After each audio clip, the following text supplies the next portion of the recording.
Hey everyone, welcome back. In today's episode, I'll be showing you the steps on how to leave a review on Tripadvisor. So it's very simple. What you need to do is first of all launch to your Tripadvisor.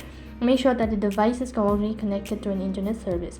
So once you're logged into your account, you can see there is the review button located right at the bottom.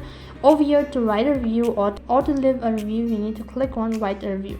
So here you need to select the category whether you want to review it for a flight ticket or maybe some other reservation. So select it accordingly, and here you need to select the flight accordingly. After that, it's gonna take you to the review page. So over here you need to give an experience or you need to rate this. So you can tap on any of these circle and accordingly it is rated. After that, you need to select what kind of visit was that. So let's take this and then click on the next button. Once you've done that, you'll be asked to type in the review. So you can type in the review.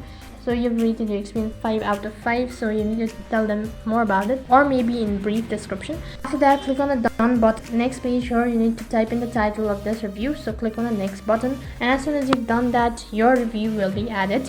So in this way, you can leave a review on Tripadvisor. That is all for this video. I hope the video was helpful. Make sure to like, share and subscribe to our channel. Also make sure to comment down below for any further queries. Thank you for watching. See you in the next video.